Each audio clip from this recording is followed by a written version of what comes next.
আপনি সব সময় মুখে জারি রাখতে পারেন একটা শব্দ, সেটা হচ্ছে আস্তাগফিরুল্লাহ। আস্তাগফিরুল্লাহ সব সময় মুখে জারি রাখবেন। শুধু টয়লেটে আর স্বামী স্ত্রীর ব্যবহারের সময়, এই দুইটা সময় বাদ দিয়ে সব সময় মুখে জারি রাখতে পারেন কি? আস্তাগফিরুল্লাহ। বলেন আস্তাগফিরুল্লাহ, আস্তাগফিরুল্লাহ। মনে যখনই আপনার আনমনা হয়ে যাবে এই শব্দটা মুখে জারি রেখে দেবেন। বিশ্বনবী বলেন, এটা যার জীবনে যত বেশি থাকবে আমার আল্লাহ জান্নাতে তার নিয়ামত তত বেশি বৃদ্ধি করে দেবে। জান্নাতের খাজানা বলা হয় একটা শব্দকে, নাম হচ্ছে লা হাওলা ওয়ালা কুওয়াতা ইল্লা বিল্লাহ। এটাও পড়বেন, লা হাওলা ওয়ালা কুওয়াতা ইল্লা বিল্লাহ। যেটা আজকে আমার জিকিরের আলোচনা না, আমি টাচ দিলাম শুধু প্রথম শব্দের, অযকুর ফিল কিতাবি। আল্লাহ পাক বলেন, আলোচনা করো, বর্ণনা করো হে নবী, কিতাবের মধ্যে। কিসের মধ্যে? কিতাব কাকে বলা হয়? অনেকে বলে হুজুররা কিছু চালাতে পারবে না, চালাতে পারে নাই।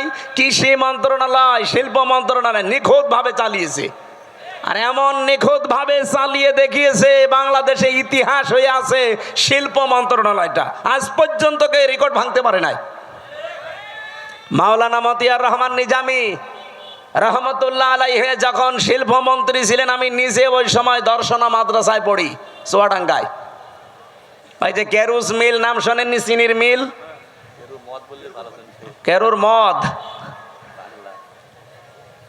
ওই জায়গায় উনি গিয়েছিলেন। ওই সময় একজনকে পাঠিয়েছিলেন এমডি করে।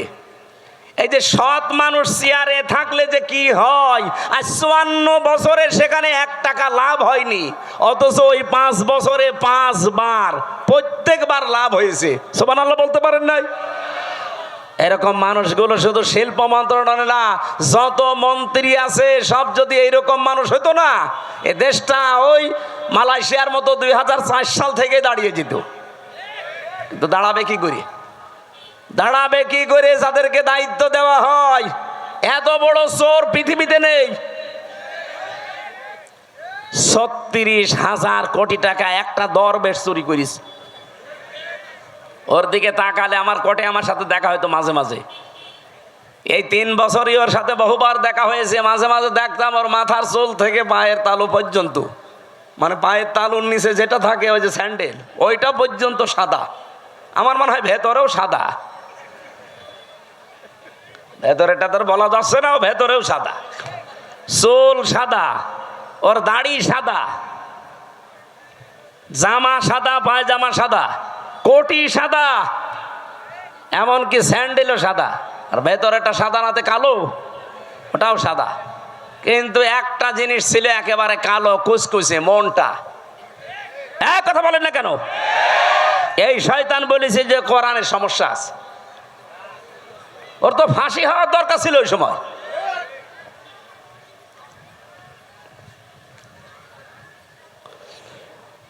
আমি তো বাস্তব কথা শোনাতে চাচ্ছি। এই এমডিকে উনি পাঠিয়েছিলেন রাত 3:30টার সময়, যে উনি জয়েন করেছে। চিন্তা করছে আজকে আমি একটা চমক দেখাবো। একেবারে মেন গেটে যে দারোয়ান আছে, তারে বলছে আপনি এখান থেকে একটু নিরাপদ দূরত্বে থাকেন, আপনার পোশাকটা আমারে দেন। ওই যে হাটে একটা লাঠি নিয়ে বসে থাকে, লাঠি নিয়ে দারোয়ানের মতো বসে আছে। ফজরের নামাজ শেষ করে সকাল 7টা থেকে আরম্ভ হয়েছে, মানুষ যাচ্ছে 10টা পর্যন্ত। এরপরে ডিউটি আর এক দলের আসবে। তখন বাজে 11:45। একজন একেবারে সেরকম বড় দাড়ি, জব্বা জামা গায়ে, পাগড়ি মাথায়, এত বড় বড় দাড়ি নিয়ে প্রাইভেট নিয়ে ঢুকতেছে। তো দারোয়ান মনে করছে যে নতুন দারোয়ান হবে হয়তো। আজকে আর অন্য দিনের মতো গেট খোলে নাই, গেট বন্ধ করে দাঁড়িয়ে আছে। বলছে না, আমি আপনাকে ঢুকতে দেব না। এই দারোয়ানের বাচ্চা, আপনি যাই বলেন না কেন, এখন বাজে কত? আপনার তো এখানে আসার কথা 10টায়, এখন বাজে 11:45। 1 ঘন্টা 45 মিনিট লেট আপনার। আপনি যদি আমার চাকরি খেয়েও ফেলেন, আমি আপনাকে আজ ঢুকতে দেব না। এখন দারোয়ানের সাথে মারামারি করবে? শেষ পর্যন্ত বলেছে ঠিক আছে, তোর চাকরি কে রাখে আমি দেখবো। এই ধস্তাধস্তিতে শেষ হয়ে যাওয়ার পরে দারোয়ানকে এবার ভেতরে যেয়ে বলছে, আপনার দায়িত্ব আপনি পালন করেন, যান। আমি চলে গেলাম। যে এমডির অফিসে বসেছে, ওই লোকটার খবর নিয়ে ডাক দিয়েছে যে ওকে ডাক দেন আমার অফিসে। অফিসে ঢোকার পরে যখন সালাম দিয়েছে, জবাব দিয়ে বলছে, দাঁড়ান, চেয়ারে বসার দরকার নেই, আপনি দাঁড়ান, আপনাকে আমি কয়েকটা কথা জিজ্ঞাসা করব। এখন বাজে হচ্ছে 11:45, আপনার 10টায় অফিসে আসার কথা। আপনি যে মুখে দাঁড়িয়ে রেখেছেন, এ দাঁড়িয়ে আপনার জন্যে না, কারণ এই দাড়ি যিনি রাখতেন তিনি কাজে এভাবে ফাঁকি দিতেন না। আপনি বিশাল জব্বা গায়ে দিয়ে এসেছেন, পাগড়ি মাথায় দিয়ে, এই পাগড়ি জব্বা আপনার জন্য না, কারণ এগুলো যিনি পরতেন তিনি জীবনে কোনোদিন কাজে ফাঁকি দেননি। আপনি কার আদর্শগুলো শরীরের ভেতরে ধারণ করে ফাঁকি দিচ্ছেন? আপনি 10টা থেকে 4টা পর্যন্ত ডিউটি করবেন, এইটা আপনার ইবাদত। কথা বলেন না কেন? আর আপনি 11:45, 1 ঘন্টা 45 মিনিট লেট, মাসের পরে তো ঠিকই বেতন নিয়ে নেবেন। আপনার বেতন হালাল হয় কি করে? আপনার নামাজ হয় কি করে? আপনার দাড়ি রাখা আপনার জন্য না, কেটে ফেলেন দাড়ি। ওই বছর এই লাভ হয়েছিল এই দেশে চিনির মিলে, ওই প্রথম শুরু হয়েছে। এই যে ডিউটিগুলো সঠিকভাবে পালন করা, কোনো জিনিসে ভেজাল না দেওয়া, চুরি চামারি বন্ধ হওয়া, বিশেষ করে দুর্নীতি আর কোনো জায়গায় নেই, সবাই টাইট হয়ে গেছে। ওরে বাবা কি কঠিন মানুষ! 1 বার 2 বার 3 বার সিগন্যাল দেয়, 3 বারের পরে যদি সংশোধন না হয় জনমের মতো ওরে বিদায় করে দেয়। একবারে ভয় দেখিয়েছে, সারা দেশে যত চিনির মিল সব টাইট হয়ে গেছে। কারণ ওনার উপরে যে আছে, যিনি পাঠিয়েছেন তিনি তো সাধারণ মানুষ না, মাওলানা নিজামী সরাসরি পাঠিয়েছে ওনারে। বলেন তো যে এই বাংলাদেশে যে ইতিহাস তৈরি করে গেল, এখন যদি আবার ওই রকম আমরা তৈরি করে দিতে পারি, আল্লাহর কসম আমি দিয়ে বলতে পারি বাংলাদেশ ও মালয়েশিয়া সিঙ্গাপুরের মতো দাঁড়িয়ে যাবে। মালয়েশিয়া দাঁড়িয়েছে 2004 সালের পর থেকে, সিঙ্গাপুরও দাঁড়িয়েছে 2004 সালের পর থেকে, পাশাপাশি দেশ। আমি ঘুরে আসলাম কয়েকদিন আগে। এ বাংলাদেশের চাইতে কত ছোট সিঙ্গাপুর জানেন? এ রাজশাহী জেলা আমার মনে হয় এই মাথা থেকে ওই মাথা 70-80 কিলোমিটার হবে না? হবে না? কত? 80 কিলোমিটার এই জেলাটা, এ মাথা থেকে ও মাথা। অথচ সিঙ্গাপুর একটা দেশ, মাত্র 42 কিলো এই মাথা ও মাথা, চারিদিকে সাগর, মাছ বিক্রি করে খেত ওরা। কি অবস্থায় দাঁড়িয়েছে সিঙ্গাপুর আজ! 257টা দেশের ভেতরে যদি 10টা দেশ গণনা করেন, সিঙ্গাপুর একটা ধরা লাগবে। এ পর্যায়ে তারা গেছে শুধুমাত্র এই সৎ নেতৃত্বের কারণে। তারপরও তো তারা আল্লাহর আইন মানে না, শুধু যা আইন বানিয়েছে ওইটাই পঙ্খানো মানে, এই কারণে দাঁড়িয়েছে। আর আমরা শুধুমাত্র নিজেদের আইন না, এই দেশে যদি ইসলাম আসে পুরাটা চলবে আল্লাহর আইন। এই বলেন 56,000 বর্গ মাইল পুরাটা চলবে কার আইন? আরো জোরে বলেন, কয়টা? 500। ওই যে পরিচিত যে বিষয়গুলো আদম নবী থেকে, ওই বিষয়গুলো আসবে পরিচিত, সব একটা একটা করে ব্যক্তি, পরিবার, সমাজ, রাষ্ট্রে কায়েম হয়ে যাবে 500। আর অন্যায় 500।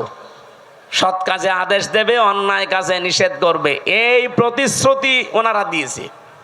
অন্য দলের ভেতরে যদি এই প্রতিশ্রুতি থাকে যে আল্লাযীনা ইম্মাক্কান্নাহুম ফিল আরদি আকামুস সালাত ওয়া আতাবুজ যাকাত ওয়া আমারু বিল মারুফ ওয়া নাহাউ আনিল মুনকার ওয়া লিল্লাহি আকিবাতুল উমুর, যেই দলের কর্মসূচিতে এই 4টা আছে আপনি তাকে এবার ভোট দেবেন, সে যেই হোক। আমি কারো দলে বিদলে নেই, এই 4টা কর্মসূচি যার কাছে পাবেন তাকে এবার ভোট দেবেন। আর আমি যেহেতু নিজে দেখতেছি এই মানুষগুলো এই গ্যারান্টির উপরে আছে, এরা কথা দিয়েছে যদি ইসলাম দেশের সংসদে যায় প্রথমেই তারা নামাজের বিল আনবে। ওনারা জিজ্ঞাসা করেন, যদি বলেন না আমি নামাজের বিল প্রথমে আনবো না, আমি সুদের বিল আনবো, ওরা একটা ভোটও দেবেন না। দুই নম্বরে ওরা যাকাতের বিল কায়েম করবে, যে যাকাত ভিত্তিক অর্থনীতি কায়েম হবে এখন থেকে।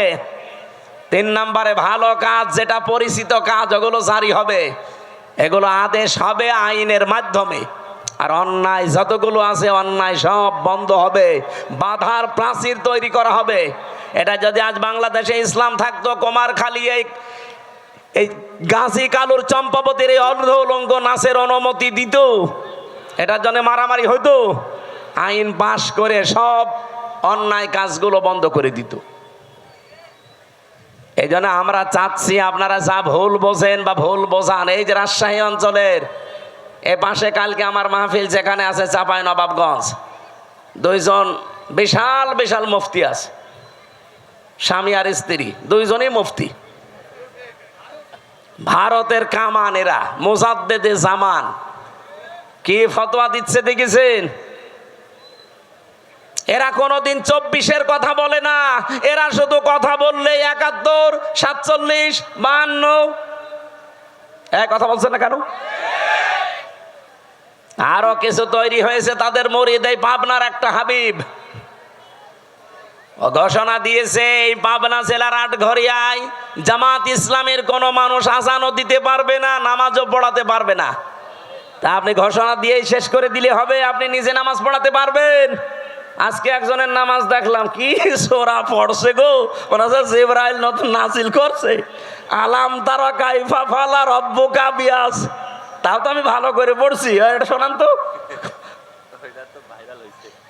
কি তেলাওয়াত, আমার মনে হয় দাঁত মুখ ভেঙে যাবে।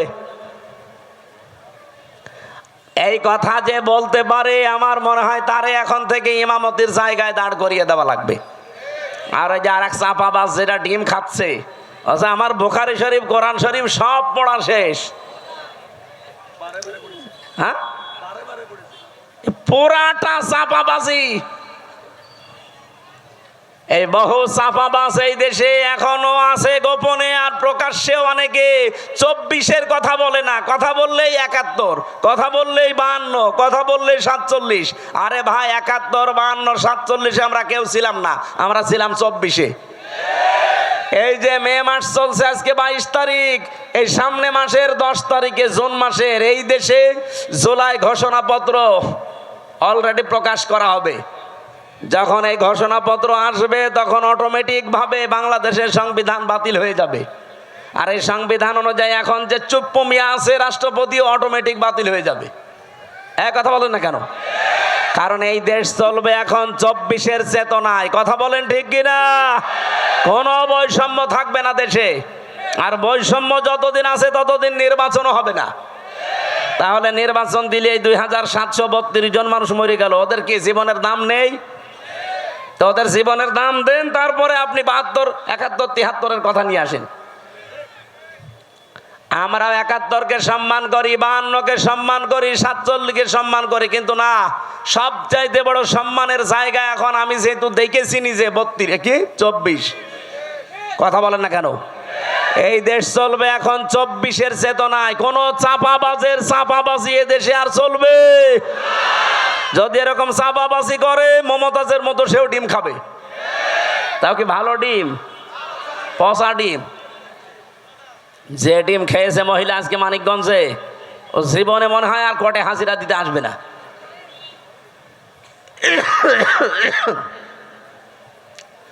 আমার ভাইরা, এই জন্য আমাদের সতর্কতার বিষয় হচ্ছে, আমরা এখন কাবিলের মতো না, আমরা এখন হাবিলের মতো অবস্থানে যাব। ভাই যা করেন করেন, আপনার ওই পায়ে পা দিয়ে ঝগড়া করতে চান, আমি এখন ঝগড়ার ভেতরে নেই, আমি আছি আমাকে সংশোধন করে জনগণের সামনে আস্থা ভাজন হিসাবে তৈরি করা। কারণ আমি চাই এই পৃথিবীতে আমারটা যেমন কবুল হচ্ছে, আমার আন্ডারে যারা থাকবে তাদেরটাও যেন আল্লাহর দরবারে কবুল হয়।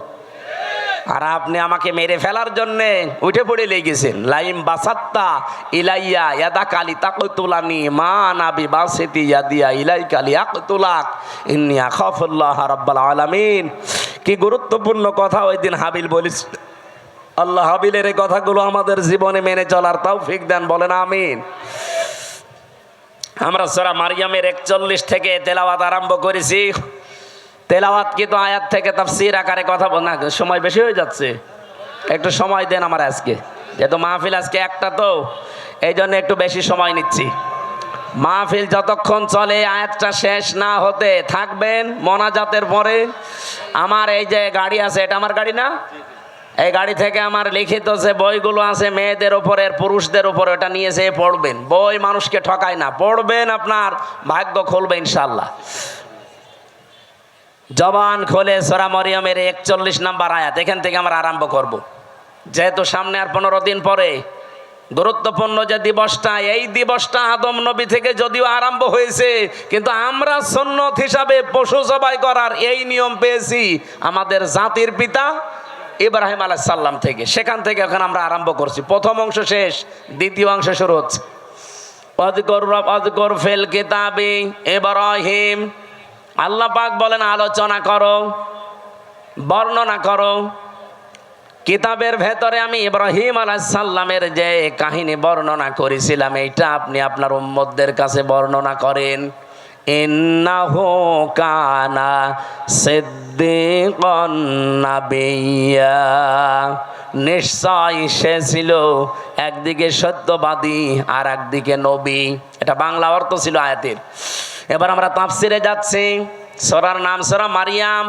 কি নাম বলেন বলেন? অনেকে বলে সূরা মরিয়ম, না, মরিয়ম বলে কোনো শব্দ কোরআনে নেই। কোরআনে আছে সূরা মারিয়াম। মারিয়াম বলেন বলেন? কিয়ামতের ময়দানে এই নামটা এত দামি নাম।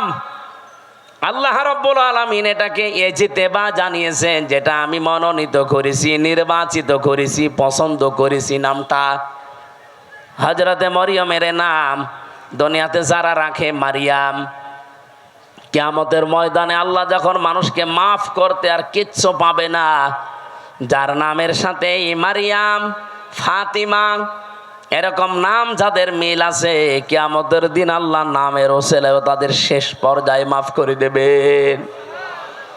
এই জন্য আশা করছি আমাদের সন্তানাদি যারা এখন আসতেছে, আসবে, নামটা আপনি অর্থবোধক এবং সিস্টেমে রাখবেন। কিয়ামতের দিন যেন আল্লাহ অন্তত নামের ওসিলায় হলেও তাকে মাফ করে দেয়। অনেকগুলো আয়াত আমার আল্লাহ সূরা মারিয়ামের ভেতরে দিয়েছেন। 98টা আয়াত আমরা কোরআনে কারিমে পেয়েছি। এই সূরার ভেতরে মাত্র একটা আয়াত পড়েছি, আয়াতের নাম্বার 41। আল্লাহ নিজে যখন আমার শব্দ দিয়ে আরম্ভ করলেন অস্কর, শব্দটা ছিল ওয়া উজকুর, আসল শব্দ হচ্ছে যাকার, যেটাকে আমরা বাংলায় এই দেশের মানুষ জিকির বলে জানি। জিকির মানে স্মরণ করা। জিকির মানে কি? আমি এই রাজশাহীতে এর আগে আমি জিকির শব্দের উপরে আলোচনা করেছিলাম। জিকিরের 19টা অর্থ আছে পুরা কোরআনে। সামারাইজ করে আমি 5টা পর্যন্ত বলেছিলাম রাজশাহী স্টেশনের পাশে। জিকির মানে স্মরণ করা, জিকির মানে কোরআন, জিকির মানে উপদেশ, জিকির মানে আল্লাহর আইন, জিকির মানে নামাজ বা সালাত। এই 5টা অর্থেরই আবার ব্যাখ্যা আছে। যেহেতু আজকে আমার জিকির নিয়ে আলোচনা না, শব্দটা এসেছে আয়াতের প্রথমে, এই জন্য জিকির বলতে আমি যেটা আছে কোরআনে ওটা টাচ দিলাম। আর জিকিরকে কোনো মানুষ যখন ইবাদত হিসাবে নিতে চায়, মাস্ট বি তাকে 4টা শব্দকে বেছে নেওয়া লাগবে জিকির হিসাবে। সুবহানাল্লাহ, আলহামদুলিল্লাহ, লা ইলাহা ইল্লাল্লাহ, আল্লাহু আকবার। রাজশাহী ভাষী এটা রেকর্ড হচ্ছে, তো এই জন্য বললাম। আজ বাংলাদেশে যে ভেজাল চলছে জিকিরের নামে, বহু জায়গায় 4টা শব্দের বাইরে জিকির নেই। বলেন বলেন? এই যে তাহিরি সাহেব যে জিকির গুলো আরম্ভ করেছে, এগুলো এই 4টা শব্দের ভেতরে পাবেন। ও জিকির করে ইয়ালি বাবা, শালি বাবা, কেল্লা বাবা, ফতে বাবা, ন্যাংটা বাবা। তো বলেন এই 4টা শব্দের ভেতরে ফতে বাবা আছে, কেল্লা বাবা আছে? হ্যাঁ, কথা বলেন না কেন? সুতরাং এগুলো জিকির না, এগুলো ওদের ফিকির। এ বাংলার মানুষেরা সতর্ক হন, জিকির করবেন 4টা শব্দ দিয়ে, কারণ এটা ইবাদত। কোন মানুষ আল্লাহর জিকিরকে খণ্ডন করতে পারবে না। যারা আজকে আল্লাহর 4টা শব্দকে আলাদা আলাদা করে ডাকে, তাদের জিকির হয় না। কেউ যদি বলেন আল্লাহু আকবার, আকবার আকবার হবে না, কি বলা লাগবে? আল্লাহু আকবার বলা লাগবে। তাহলে ওটা জিকির হবে, প্রতিটি অক্ষরে 10টা করে নেকি হবে। কারণ আল্লাহর কালেমা খণ্ডন করা জায়েজ নেই। অতাম্মাত কালিমাতু রাব্বিকা সিদকাও ওয়া আদলা লা মুবাদদিলা লিকালিমাতিহি ওয়া হুয়াস সামিউল আলিম। বলেন আল্লাহু আকবার। এখানে 3টা বিষয় লেখা আছে আয়াতের ভেতরে। আল্লাহ বলেন আমার কোরআন পরিপূর্ণ সত্য কথা দিয়ে। 2 নম্বরে আমার কোরআন ইনসাফ দিয়ে পরিপূর্ণ। 3 নম্বরে আমার কোরআনের কোনো কথা রদ বদল নেই, পরিবর্তন নেই। আযারুল্লাযীনা ইউলহিদুনা ফি আসমাই, এটা পাবেন সূরা আরাফ 9 নম্বর পারা 13 নম্বর পৃষ্ঠার 5 নম্বর লাইনের 180 নম্বর আয়াতের মাঝের অংশে আছে। যত তাফসিরে দেখবেন এইটাই লেখা পাবেন। আল্লাহ বলেন আমার নামকে তোমরা এলহাদ করবা না। এলহাদ মানে বলেন এলহাদ মানে পাল্টিয়ে ফেলা, এলহাদ মানে পরিবর্তন করা, উলট পালট করে ডাকা। বাংলার মানুষেরা আল্লাহ যেহেতু এলহাদ করলে নিষেধ করেছেন, সুতরাং আজকে থেকে আমরা আর শুধু আকবার আকবার না, আল্লাহু আকবার জিকির করব। শুধু সুবহান না, সুবহান আল্লাহ জিকির করব। শুধু আলহামদ না, আলহামদুলিল্লাহ বলবো। শুধু লাইলা না, লা ইলাহা ইল্লাল্লাহ বলবো। এর বাইরে যদি কেউ জিকিরের কোনো শব্দ আবিষ্কার করেন, দলিল দেওয়া লাগবে। এই কথা বলছেন না কেন? বলেন। এই পৃথিবীতে যত কিছু আপনি দেখতে পান, লাইব্রেরিতে যান, প্রত্যেকটা হচ্ছে কিতাবের ব্যাখ্যা। আল্লাহর ভাষায় এই দুনিয়াতে এখন একটাই কিতাব আছে, অথেন্টিক কিতাব, তার নাম কোরআন। তার নাম কি? এই জন্য আপনি এখানে দেখেন কিতাবের আগে আলিফ লাম দেওয়া আছে। অযকুর ফিল কিতাবি, নির্দিষ্ট করে আল্লাহ জানিয়েছেন কিতাব একটাই। তাছাড়া দুনিয়াতে যত কিছু আছে ওগুলো কিতাবের ব্যাখ্যা। এই জন্য আপনাকে কেউ যদি বলে আমি ইসলাম জানতে চাই, কোন কিতাব পড়লে আমি ইসলাম জানতে পারবো, আপনাকে কোরআন দেওয়া লাগবে। আপনি যদি বলেন না এই যে রবীন্দ্রনাথ ঠাকুরের কবিতা দিলাম, পাবে ইসলাম? পৃথিবীতে যত তাফসীর লেখা আছে, যত হাদিসের গ্রন্থ লেখা আছে, যত কিছু আছে, সব হচ্ছে আল্লাহর এই কিতাবের ব্যাখ্যা। আপনি তাফসীরে ইতকানের ভেতরে দেখবেন এই কিতাবের নাম আমার আল্লাহ নিজে নামকরণ করেছেন 55টা। কোরআনের নাম কয়টা? বলেন। কোরআনের প্রথম নাম হচ্ছে আল কোরআন, 2 নাম্বার নাম হচ্ছে আল ফুরকান, 3 নাম্বার নাম হচ্ছে আল কিতাব, 4 নাম্বার নাম হচ্ছে আজ জিকির, 5 নাম্বার নাম হচ্ছে আত তানজিল। বলেন আল্লাহু আকবার। এজন্য কিতাবে একটাই। এই কিতাবের কাছে কেউ যদি না আসে, কোনোদিন সে হেদায়েতের রাস্তা পাবে না। আহ্বান জানাচ্ছি যারা সেখানে আছেন, ফাইনা তাযাহাবুন ইন হুয়া ইল্লা যিকরুল লিল আলামিন। কোথায় যান? ফিরে আসেন। এ কোরআন কারীম এই পৃথিবীর মানবতার জন্য মহান আল্লাহর পক্ষ থেকে একটা উপদেশ। বলেন সুবহানাল্লাহ। আমি কিতাবের আরো ব্যাখ্যা করতে পারতাম, ওদিকে আর যেতে চাই না। আল্লাহ বলেন, আলোচনা করেন, বর্ণনা করেন এই কিতাবের ভেতরে। এই কিতাব মানে কোরআন শরীফের ভেতরে আল্লাহ যে বর্ণনা দিলেন, যার নাম এখানে প্রায় 27 জন নবীর নাম আমরা পেয়েছি, 25 জন আর 2 জন ইনডাইরেক্ট, সব মিলে 27 জন। এই 25 থেকে 27 জন নবীর ভেতরে অন্যতম 4 জন নবী, তার ভেতরে 1 নম্বরে হযরত ইব্রাহিম আলাইহিস সালাম। ইহুদিরা আজ যাকে ডাকে আব্রাহাম বলে, না, ওনার নাম ইব্রাহিম বা ইব্রাহাম, এতটুকু বলা যায়, আব্রাহাম বলা যাবে না, তাহলে অর্থ পাল্টিয়ে যাবে। ওরা গণতন্ত্রের জনক যাকে বলে, এই যে আব্রাহাম, ইব্রাহিম নবীর নামটা যে ইহুদিরা পাল্টিয়ে ডাকে আব্রাহাম বলে। এখানে 7টা কিরাত আমি পেয়েছি। এই 7 কিরাতের 2টা কিরাত আমি তেলাওয়াতের সময় করেছিলাম, শুনেছেন না? আযকুর ফিল কিতাবি ইব্রাহিম আযকুর ফিল কিতাবি ইব্রাহিম। বলেন আল্লাহু আকবার। এটা তো আর ওইরকম মক্তবের ক্লাস চলছে না যে আপনাকে আমি কিরাতের উপরে ট্রেনিং দেব। রব্বুল আলামিন বলেন আমার ইব্রাহিমের কথা আমি এই কোরআনে আলোচনা করেছি, হে নবী কেন জানেন? এবার আসেন, ইন্নাহু কানা সিদ্দিকান নাবিয়্যা, নিশ্চয় সে ছিল একদিকে সিদ্দিক আর একদিকে নবী। এখন সিদ্দিক কি আর নবী কি? এক নম্বরে আমরা নবীর ব্যাখ্যা করি, তারপরে সিদ্দিক।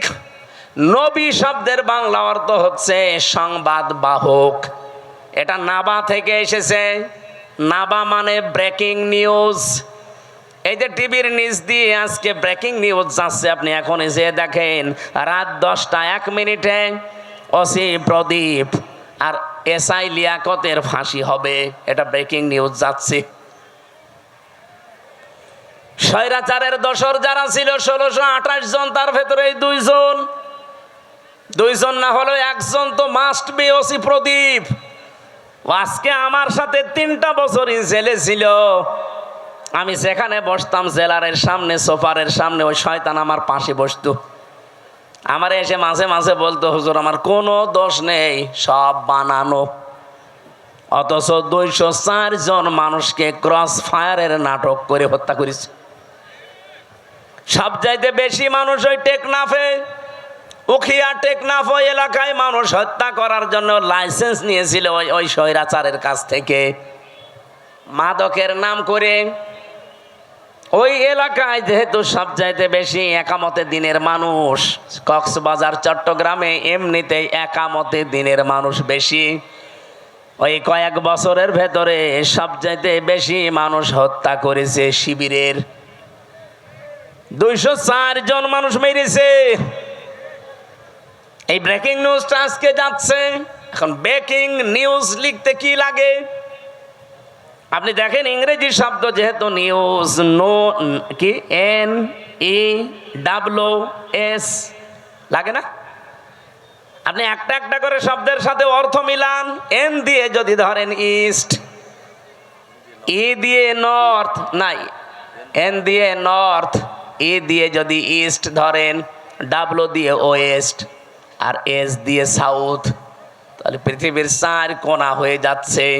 তামাম পৃথিবীতে যত সংবাদ পৌঁছানো লাগবে সব আমার আল্লাহ নবীদেরকে দিয়ে পৌঁছিয়েছিলেন। বলেন সুবহানাল্লাহ। সব চাইতে বড় সংবাদ হচ্ছে, এরপরে একটা একটা করে সংবাদগুলো তিনি পরিবেশন করবেন তার পরিবার থেকে শুরু করে। 2 নম্বরে তিনি সিদ্দিক ছিলেন। সিদ্দিক কি?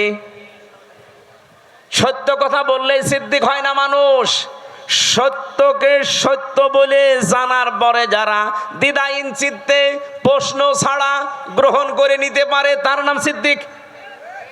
হযরতে আবু বকর পর্যন্ত তিনি ছিলেন, কিন্তু জানি যখন মেরাজের এই কাহিনীকে সত্যকে সত্য জানার পরে কোনো প্রশ্ন ছাড়া দ্বিধাহীন চিত্তে মেনে নিয়েছিলেন, বিশ্বাস করেছিলেন। বিশ্বনবী ওই দিন তাকে বলেছিলেন, তুমি আবু বকর শুধু না, আজকে থেকে আবু বকর সিদ্দিক। তাহলে আজ বাংলাদেশে আমরা যদি কেউ সিদ্দিক হতে চাই, কিয়ামতের দিন যেহেতু 4 প্রকার মানুষকে আল্লাহ পুরস্কার দেবে, মিনান নাবিয়্যিনা ওয়াস-সিদ্দিকিনা ওয়াশ-শুহাদা ওয়াস-সালিহিন, এই 4 প্রকারের ভেতরে 2 নম্বরে সিদ্দিক। তাহলে সত্যকে সত্য জানার পর কোনো চিন্তা ভাবনা আর করা যাবে না।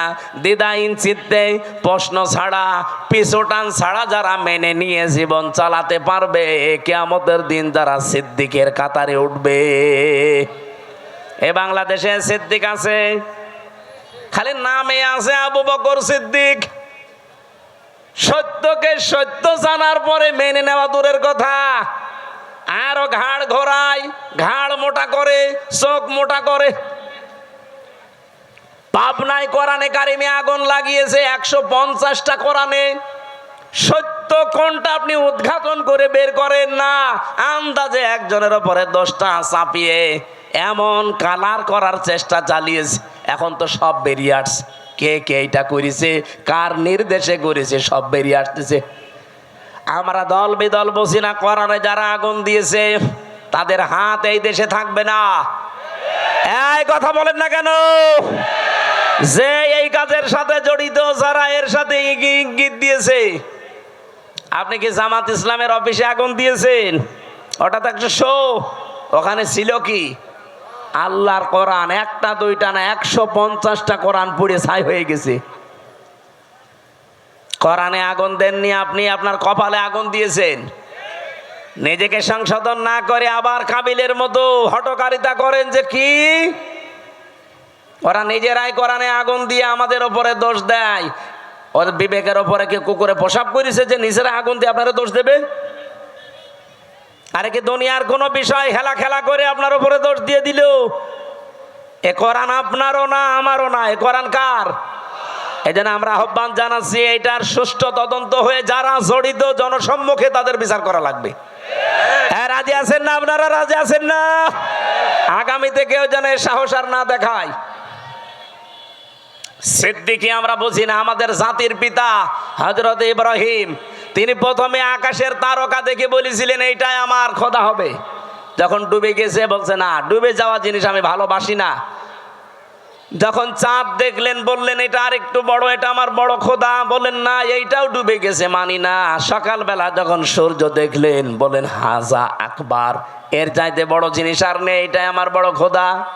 ওইটা যখন সন্ধ্যাবেলা ডুবে গেল, তিনি ডাক দিয়ে বললেন না, ইন্নী ওয়াজ্জাহতু ওয়াজহিয়া লিল্লাযী ফাতারাস সামাওয়াতি ওয়াল আরদা হানিফা ওয়া মা আনা মিনাল মুশরিকিন।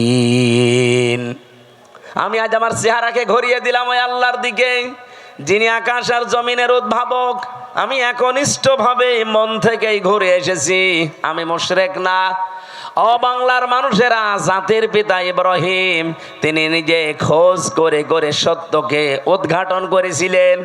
আর আমরা সেই জাতির পিতার সন্তান, চোখে আঙ্গুল দিয়ে দেখিয়ে দিলেও আমরা সত্যকে সত্য হিসাবে মানতে চাই না। এই কথা বলেন না কেন?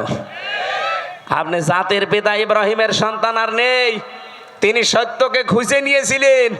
আর আমাদেরকে সত্য আঙ্গুল দিয়ে দেখিয়ে দেওয়া হয়, তারপরও মানতে তো চাই না।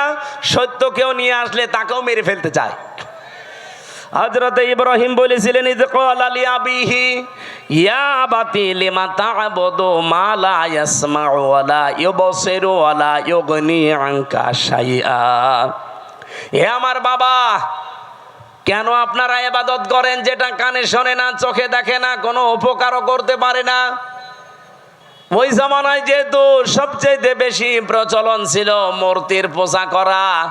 ইব্রাহিম নবীর বাবার নাম ছিল আজর বা তারিক। উনি নিজে হাতে মূর্তি বানাতেন আর ওটা বাজারে বিক্রি করতেন, সেল দিতেন, খুব দামি দামি মূর্তি। ইব্রাহিম নবীকে দিয়ে মূর্তি বিক্রি করার জন্য বাজারে পাঠাতেন। তাফসিরে লিখেছে, ওনাকে একবার ঝুড়ির ভেতরে, বড় বিশাল একটা ঝুড়িতে অনেকগুলো মূর্তি মাটির তৈরি করা, বলছে বাজারে নিয়ে যাও, বিক্রি করে আসো। বাজারে নিয়ে যাওয়ার পরে এক জায়গায় রেখে দিয়েছে। কেউ তো নিচ্ছে, কেউ নিচ্ছে না। চিন্তা করে অনেকগুলো তো বেঁচে আছে, কি করা যায়?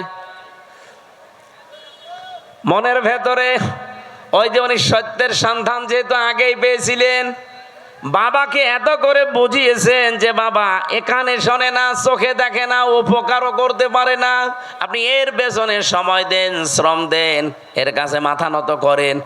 বাবা তো মানে নাই, বলছে এটা আমার ব্যবসা, এটা করলে অনেক কিছু আয় হবে। প্রতিমধ্যে নিজে নিজে একটার সাথে আর একটা ঠোকর লাগিয়েছে। মাটির জিনিস, শুকনা জিনিস একটার সাথে আর একটা মারে ভেঙে যায়। বাড়িতে ঝুড়ি ভর্তি করে নিয়ে এসে বলছে, বাবা এই দেখেন রাস্তায় মারামারি করে এদের অবস্থা। আমার মনে হয় বিশ্বে আজ যারা মুশরিক আছেন, যারা মূর্তি পূজা করেন, বিবেকের উপরে যদি কুকুরে প্রসাব করে না দেয়, বিবেক যদি কারো কাছে বন্ধক না রাখেন, নিজের হাতে তৈরি করা জিনিসের সামনে জীবনও আপনি মাথা নত করবেন না। অনেকে দলিল দিয়েছিলেন, প্রথমে যুক্তি দিলেন, বাবা মা লা ইয়াসমাউ ওয়ালা ইউবসিরু ওয়ালা ইউগনি আনকা শাইআ, যে কানে শোনে না, চোখে দেখে না। আপনাকে আমি এত করে বোঝালাম, আর এখন আপনি বলছেন যে ভেঙ্গে ভেঙ্গে তারা নিজেরা মারামারি করে মরে গেছে। আমি আপনাকে বোঝালাম যে ওরা নিজেরা মারামারি করে, আপনি বিশ্বাস করেন না। আপনি বলছেন না ওরা তো কথা বলতে পারে না।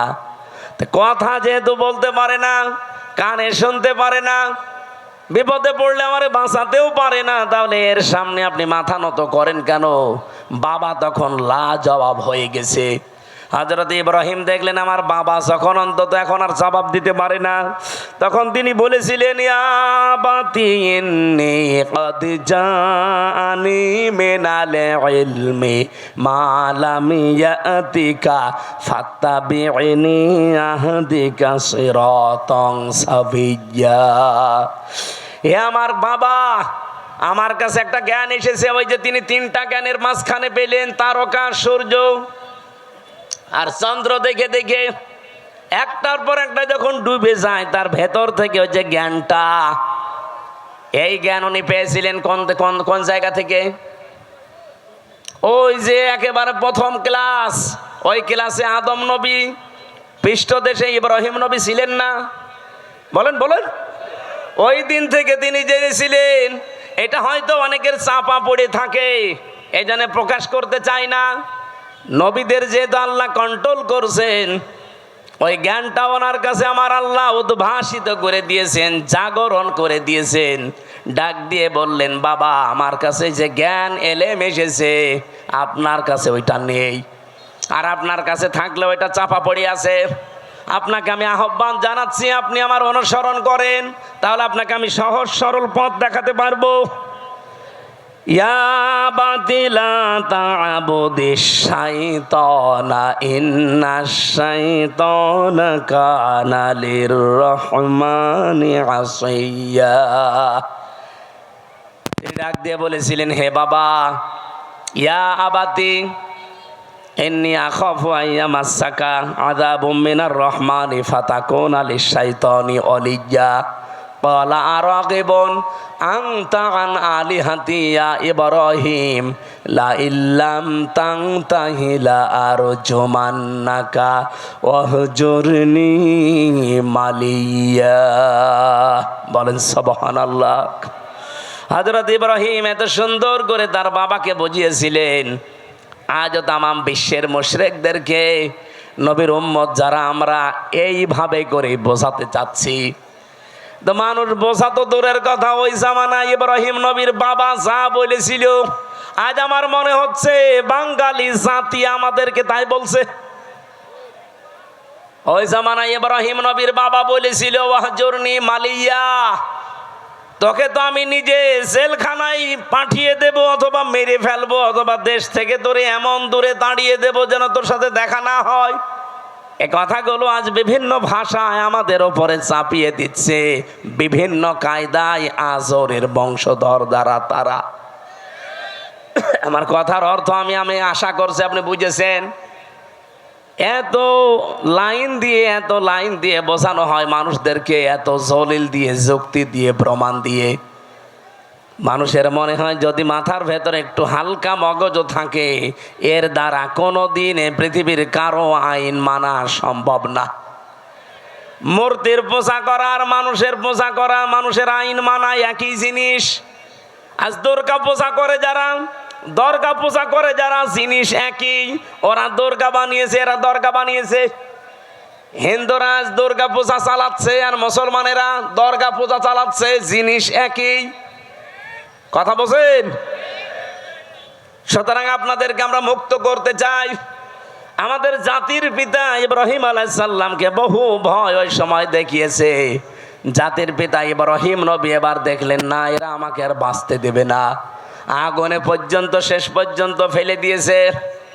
ওখান থেকে মুক্ত হওয়ার পরে তিনি বলেছিলেন, অকালা ইন্নী যাহিবুন ইলা রাব্বি সায়াহদিন রাব্বি হাবলি মিনাস সালিহিন ফাবাশশারনাহু বিগুলামিন হালিম। হযরত ইব্রাহিম ওই দিন জাতির কাছ থেকে, বাবার কাছ থেকে মুখ ফিরিয়ে বললেন, আমি এমন এক আল্লাহর দিকে, রবের দিকে ধাবমান হলাম, এমন দিকে আমার মুখ চেহারা ফিরিয়ে দিলাম, আমি আশা করছি অতি শীঘ্রই তিনি আমাকে পথ দেখাবেন, হেদায়েত দিয়ে দেবেন, পথের সন্ধান দেবেন। জাতির লোককে এত বোঝানোর পরেও যখন আর জাতি আসে না, এই দেশের আলেমরা কিন্তু শেষ পর্যন্ত ইব্রাহিম নবীর মতো এই কথা বলতে আমরা বাধ্য হব। কথা বোঝেন আমার? তখন আপনি জাহান্নামে যাবেন না, কোন জায়গায় যাবেন, আপনার জন্য আমার আর কোনো আফসোস নেই, আমি ধরা বাঁধাও নেই। এত করে কত কিছু যুক্তি প্রমাণ দলিল দিয়ে যে মানুষের তৈরি করা আইন আর মূর্তি পূজা জিনিস একই, ওরা না বুঝে করছে আর আপনি বুঝে করছেন, ওরা দুর্গা পূজা করে আপনি দুর্গা পূজা করেন, জিনিস তো একই। ফিরে আসেন, ফিরে আসেন, ফিরে আসেন। হাতে পায়ে ধরার বাকি আছে, আর কত কিছু বলা যায়। হযরত ইব্রাহিম ওই দিন নিজের একটা শক্তি, সমর্থন, হাতের একটা লাঠি, এইটার জন্য তিনি দোয়া করতে আরম্ভ করলেন। একদিন, 2 দিন, 3 দিন না, 86 বছর, যে রব্বি হাবলি মিনাস সালিহিন, হে আল্লাহ আমারে তুমি একটা নেককার সন্তান দাও যে আমার লাঠি হিসাবে কাজ করতে পারে। আল্লাহ পাক 1 দিন, 2 দিন, 3 দিনে না, 86 বছর পরে এই দোয়াটা কবুল করেছিলেন। বলেন সুবহানাল্লাহ। তাকে সুসংবাদ দিলেন, আমি তোমাকে হালিমের সুসংবাদ দিলাম, গোলামিন হালিম। এটা কি চাচা হালিম না মামা হালিম? কি হালিম দিয়েছিলেন ইব্রাহিম নবীকে আল্লাহ রাব্বুল আলামিন? বলেন, ও ইব্রাহিম, কি গোলামিন হালিম দিয়েছে, একটু পরীক্ষা করে দেখো। ফালাম্মা বালাগা মাহু সায়া ক্বালা ইয়া বুনাইয়া ইন্নী আরা ফিল মানামি আন্নী আযবাহুকা ফানজুর মাযা তারা ক্বালা ইয়া আবাতি ফাআল মা তুমার সাতাজিদুনি ইনশাআল্লাহু মিনাস সাবিরিন। হযরত ইব্রাহিম চিন্তা করলেন, আল্লাহ আমাকে স্বপ্ন দেখিয়েছে সবচাইতে প্রিয় বস্তু কোরবানি দিতে। আমি তো এর আগে বহু দুম্বা কোরবানি দিলাম, একটাও কবুল হয়নি। আমি এখন ভেবে দেখি আমার কাছে সবচাইতে প্রিয় আমার সন্তানটা, কারণ 86 বছর পরে এসেছে। ওনাকে জবাই দেওয়ার জন্য অনুমতি চাইলেন। প্রশ্ন আসতে পারে, বিধানটা কার? আরো জোরে বলেন। পালন করবে কে? একজন নবী। একজন নবী যেমন তেমন নাই, 25 জনের ভেতরে 4 জন শ্রেষ্ঠ, তার ভেতরে ইব্রাহিম শ্রেষ্ঠ। তিনি আল্লাহর বিধান পালন করবেন, এই জায়গায় এতটুকু 13 বছরের সন্তানের কাছে অনুমতি নেওয়ার দরকার কি? এই জন্য অনুমতি নিয়েছিলেন। তিনি যে 86 বছর দোয়া করলেন, আমি রব্বি হাবলি মিনাস সালিহিন চাই। আল্লাহ যে জবাবে বলেছিলেন গোলামিন হালিম, তোমাকে আমি সহনশীল, ধৈর্যশীল সন্তানের সুসংবাদ দিলাম। তো কেমন হালিম দিয়েছে আজকে আমি দেখব। তিনি যখন বললেন, আমি কি তোমাকে জবাই করতে দেখেছি, তোমার রায় বলো, উনি মনে করেছিলেন সন্তান মনে হয় দৌড় দেবে, কিন্তু না, এসে বলছে, বাবা যা আদিষ্ট হয়েছেন আপনি পালন করেন, আপনি আমাকে ধৈর্যশীলদের মধ্যে পাবেন। ইব্রাহিম নবী এবার 100 ভাগ বিশ্বাস করে ফেলেছেন, আল্লাহ তুমি কি আমাকে গোলামিন হালিম যা দিয়েছো, এটা তো 100 ভাগ কার্যকর। এ সন্তানের কথাবার্তার ধরন কি? তিনি ভাবাস কি সাতাজিদুনি ইনশাআল্লাহু মিনাস সাবির বলতে পারতেন, যে আমি ধৈর্যশীল। বলেন নাই, বলেছিলেন সাবিরিন। আমার মতো বহু ধৈর্যশীল দুনিয়ায় আছে, তাদের ভেতরে আমিও একজন। তার মানে আমি অহংকার করি না আল্লাহর বিধান পালন করতে পেরে। বলেন সুবহানাল্লাহ। রব্বুল আলামিন এবার জবাব দিলেন, ফালাম্মা আসলামা ওয়া তাল্লাহু লিল জাবিন। যখন 2 জনে এগ্রি হয়ে গেছে, আসলামা 2 বছর, 2 জনেই যখন রাজি আল্লাহর বিধান পালন করার জন্য, ইব্রাহিমও রাজি, ইসমাইলও রাজি, আতাল্লাহু লিল জাবিন, জবাই করার জন্য কায়ত করে ফেলেছে। আমার আল্লাহ বলেন, অনাদাইনাহু আইয়া ইব্রাহিম। এবার আমি ডাক দিলাম, ইব্রাহিম না, আমি চাই না যে সন্তান জবাই হয়ে যাক, এই জন্যই তো স্বপ্ন দেখিয়েছি। সন্তান জবাই হয়ে যাক, এটা যদি চাইতাম তো স্বপ্ন দেখাতাম না, একবারেই বলতাম ছেলে জবাই করে ফেলো। স্বপ্নের মাধ্যমে যে দেখালাম যে এই এই এই প্রক্রিয়া করো, তার মানে সন্তান জবাই হয়ে যাক, এটা আমার উদ্দেশ্য না। আমার উদ্দেশ্য তোমার আমার হুকুম মানো কিনা। কোরবানি এসেছে 1 বছর পরে পরে, হযরত ইব্রাহিম থেকে সুন্নাত এইটা পালন করার জন্য যে আল্লাহর বিধান সামনে যখন যেটা আসবে প্রশ্ন ছাড়া আমরা মানতে পারি কিনা। আমার কথা বোঝা গেছে কিনা? সামনে আল্লাহর বিধান যখন যেটা আসবে, যত কিছু হারাতে হয় হারাবেন। ইব্রাহিম নবীর মতো হাতে ছুরি নেওয়া লাগবে, ইসমাইল নবীর মতো গলা দিয়ে দেওয়া লাগবে। এই জন্য আল্লাহ আসলামা দিয়ে বচন দিয়েছেন। এদেশে এখন যারা দায়িত্বে আছেন, এই 15 দিন পরে যে কোরবানি, এই কোরবানিতে আপনারা ইব্রাহিম নবীর ভূমিকা পালন করবেন। আর আমরা 18 কোটি জনগণ যদি গলাও দেওয়া লাগে ইসমাইল নবীর ভূমিকায় আসতে চাই। আগামী জুন মাসের 6 বা 7 তারিখে আল্লাহর এই বিধানটাকে সামনে যদি সত্যি পালন করা যায় এই বিধানের মতো, আমার মনে হচ্ছে ইসলামে দেশে কায়েম হয়ে যাবে ইনশাআল্লাহ। আমি কি বোঝাতে চেয়েছি আপনারা ঠিক বুঝে ফেলেছেন।